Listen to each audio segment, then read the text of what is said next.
আসসালামু আলাইকুম everyone, welcome back to my channel. আশা করছি সবাই ভালো আছেন।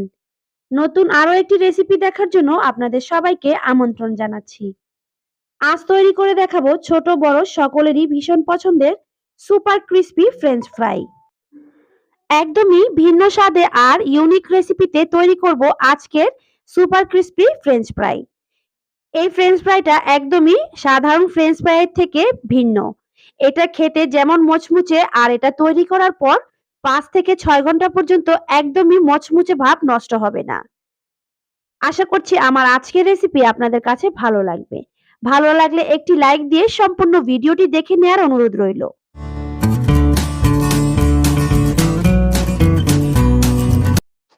ফ্রেঞ্চ ফ্রাই তৈরির জন্য প্রথমেই একটি মিক্সিং বলে একটি ব্যাটার তৈরি করে নিব। ১ কাপ দিয়ে দিয়েছি আটা। হাফ টি স্পুন দিয়ে দিচ্ছি বেকিং সোডা। বেকিং সোডা ব্যবহার করতে হবে, এখানে বেকিং পাউডার ব্যবহার করলে মচমচে ভাবটা আসবে না। স্বাদ মতো লবণ দিয়ে দিয়েছি আর দিয়ে দিচ্ছি হাফ টি স্পুন গরম মশলার গুঁড়ো। ঠান্ডা নর্মাল পানি দিয়ে এবার আমি একটি ঘন আর আঠালো ডো তৈরি করে নিচ্ছি। একদমই ঘন আর আঠালো একটি ডো তৈরি করে নিতে হবে। এই ডোটা পাতলা হলে ফ্রেঞ্চ ফ্রাইটা একদমই মচমচে হবে না। ঠিক এইরকমই ঘন আর আঠালো একটা ডো তৈরি করে নিতে হবে। ডোটা তৈরি হয়ে গেছে। আমি এখানে একটি বড় সাইজের আলু কেটে ফ্রেঞ্চ ফ্রাই যেভাবে ভাজা হয় ঠিক সেভাবেই কেটে নিয়েছি। এরকম লম্বা আর চিকুন চিকুন স্লাইস করে নিয়েছি। এবার এই আলুর টুকরোগুলোকে আমি আগে থেকে তৈরি করে রাখা ব্যাটারের মধ্যে দিয়ে দিচ্ছি। আলুর টুকরোগুলো ব্যাটারের মধ্যে দিয়ে খুব ভালো করে ব্যাটারটার সাথে মাখিয়ে নিচ্ছি, যাতে করে প্রত্যেকটি আলুর টুকরোর সাথে ব্যাটারটা খুব সুন্দরভাবে কোট হয়ে যায়। আলুর টুকরোগুলো ব্যাটারের সাথে খুব ভালো করে মাখিয়ে নিয়েছি। এবার আরেকটি মিক্সিং বলে আরো ১ কাপ আটা নিয়ে নিয়েছি। এবার আটাটাকে মিক্সিং বলে খুব ভালো করে ছড়িয়ে নিচ্ছি। এবার এই আটার ওপর আগে থেকে তৈরি করে রাখা ফ্রেঞ্চ ফ্রাইয়ের টুকরোগুলো দিয়ে দিচ্ছি। ফ্রেঞ্চ ফ্রাইয়ের টুকরোগুলো দিয়ে অবশ্যই ওপর থেকে আরো একটু করে ডো ছড়িয়ে দিবেন, এতে করে ফ্রেঞ্চ ফ্রাইগুলো ওপর থেকে সুপার ক্রিস্পি হবে। আমি খুব ভালো করে ফ্রেঞ্চ ফ্রাইয়ের টুকরোগুলোতে আরো একটু করে ডো দিয়ে এবার ওপর থেকে আটা দিয়ে খুব ভালো করে কোট করে নিচ্ছি। আপনারা দেখে নিশ্চয়ই বুঝতে পারছেন আমি কিভাবে এই কাজটি করে নিয়েছি। খুব ভালো করে আমি কোট করে নিয়েছি। এবার হাতের সাহায্যে একটু ঝেড়ে ওপর থেকে বাড়তি যে আটাটা সেটা ঝেড়ে ফেলে দিব।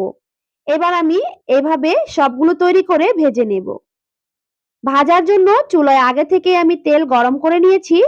তেলটা হালকা গরম হয়ে এসেছে। এখন আমি একটি একটি করে ফ্রেঞ্চ ফ্রাই দিয়ে দিচ্ছি। খুব বেশি গরম তেলে ফ্রেঞ্চ ফ্রাইগুলো ভাজবেন না, এতে করে ফ্রেঞ্চ ফ্রাইটা ওপর থেকে কালার চলে আসবে আর ভেতর থেকে আলুটা সেদ্ধ হবে না। চুলার আঁচটাকে লো হিটে রেখে একদমই ক্রিস্পি করে ভেজে নিতে হবে। প্রায় বেশ কিছুক্ষণ সময় নিয়ে আমি একদমই ক্রিস্পি করে ভেজে নিয়েছি। একইভাবে সবগুলো ফ্রেঞ্চ ফ্রাই আমি ভেজে নেব। ভীষণ মচমুচে আর ভীষণ মজার ইউনিক এই ফ্রেঞ্চ ফ্রাই রেসিপি। আমি একটু ভেঙে দেখিয়ে দিচ্ছি এটা ভেতর থেকে কতটা মচমুচে। আর আপনারা দেখে নিশ্চয়ই বুঝতে পারছেন এর মচমুচে ভাবটা কতটা বেশি। হাত দিয়ে চাপ দেওয়ার সাথে সাথেই ভেঙে গুঁড়ো গুঁড়ো হয়ে যাচ্ছে। আমি এই ফ্রেঞ্চ ফ্রাইটা আজকে চিলি সসের সাথে পরিবেশন করেছি। চিলি সস বা যেকোনো সসের সাথেই খেতে খুব ভালো লাগবে। ছোট থেকে বড় সবাই খুব পছন্দ করবে। এতটাই মজাদার সুপার ক্রিস্পি এই ফ্রেঞ্চ ফ্রাই। ফ্রেঞ্চ ফ্রাই আমরা অনেকেই অনেকভাবে তৈরি করি। আমি আশা করব আপনারা একবার হলেও এইভাবে ট্রাই করে দেখবেন, খুবই ভালো লাগবে। বাচ্চাদের টিফিনে আগের দিন রাতে তৈরি করে রাখলেও এটার মচমচে ভাব নষ্ট হয়ে যাবে না। অথবা হঠাৎ অতিথি আপ্যায়নেও তৈরি করে দিতে পারেন ভীষণ মজার সুপার ক্রিস্পি এই ফ্রেঞ্চ ফ্রাই। আমার ভিডিওটা যদি আপনাদের কাছে ভালো লেগে থাকে একটি লাইক দিয়ে শেয়ার করে দিতে পারেন আপনার ফ্যামিলি এন্ড ফ্রেন্ডের সাথে। সেই সাথে চ্যানেলটি সাবস্ক্রাইব করে নিয়মিত আমার পাশেই থাকবেন। আর যারা অলরেডি সাবস্ক্রাইব করে আমাকে প্রতিনিয়ত সাপোর্ট করে যাচ্ছেন তাদেরকে অসংখ্য ধন্যবাদ। সবাই ভালো থাকবেন, সুস্থ থাকবেন। দেখা হবে পরবর্তী কোনো রেসিপিতে। সেই পর্যন্ত বিদায় নিচ্ছি। আল্লাহ হাফেজ।